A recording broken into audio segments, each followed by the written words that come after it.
Iran America இடையேயான உறவுகளும் அதன் பின் வெடித்த மோதல்களின் பின்னணி விவரங்களை இந்த செய்தி தொகுப்பில் விரிவாக பார்க்கலாம்.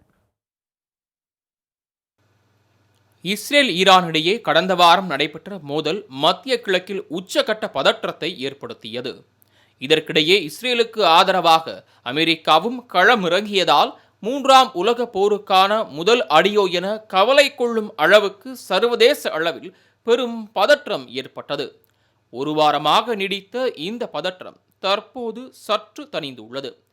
இப்படி இருக்கையில் ஈரான் அமெரிக்கா இடையேயான உறவு குறித்த வரலாறை நாம் விரிவாக பார்க்கலாம். 1953 ஷா நாட்டை விட்டு வெளியேறிய பின் கமேனி தலைவராக பொறுப்பேற்று ஈரான் இஸ்லாமிய குடியரசு நாடாக அறிவிக்கப்பட்டது. 1984 பெய்ரூட் இராணுவ முகாமில் நடத்தப்பட்ட தாக்குதலில் 241 அமெரிக்க இராணுவ வீரர்கள். இந்நிலையில் 2002 அணு ஆயுதம் தயாரிக்கும் நிலையம் ஒன்றை ரகசியமாக அமைத்து வருவதாக ஈரானின் எதிரி நாடுகள் குற்றம் சாட்டின. அமெரிக்காவும் இதற்காக ஈரானை சாடிய நிலையில் ஈரானையும் சந்திக்க நேர்ந்தது. இப்படி இருக்கையில் 2013 செப்டம்பரில் ஈரானின் புதிய அதிபர் ஹசன் ருஹானி பதவியேற்ற ஒரு மாதத்திற்கு பின் அவரும் அப்போதைய அமெரிக்க அதிபர் பராக் ஒபாமாவும் தொலைபேசி வாயிலாக பேச்சுவார்த்தையில் ஈடுபட்டனர். 10 ஆண்டுகளுக்கு பின் நடந்த உயர்மட்ட பேச்சுவார்த்தையாக அந்த உரையாடல் கருதப்பட்டது. இதன் விளைவாக 2015 சீனா, பிரான்ஸ், ஜெர்மன், பிரிட்டன் மற்றும் ஐரோப்பிய ஒன்றிய நாடுகளுடன் ஈரான் அணு ஒப்பந்தம் 1ஆம் ஆண்டு ட்ரம்ப் ஆட்சி பொறுப்பேற்றதும் முடிவுக்கு வந்தது.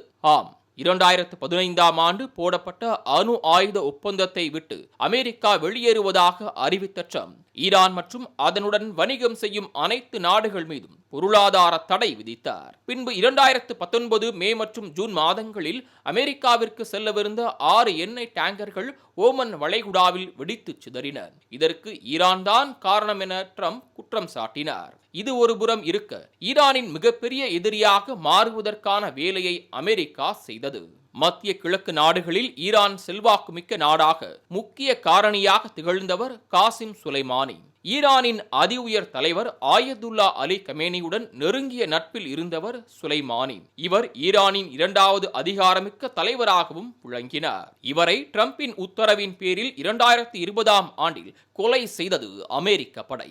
இந்த தாக்குதலால் ஈரான் நாடே கொந்தளித்த நிலையில் பல்லாயிரக்கணக்கானோர் சுலைமானி இறுதிச் சடங்கில் பங்கேற்று அமெரிக்காவிற்கு அழிவு நெருங்கிவிட்டதாக தங்களின் ஆதங்கத்தை வெளிப்படுத்தினர். பைடன் ஆட்சிக்கு வந்த பின்னர் அமெரிக்கா ஈரான் இடையே மிகப்பெரிய மோதல் எதுவும் நடைபெறவில்லை.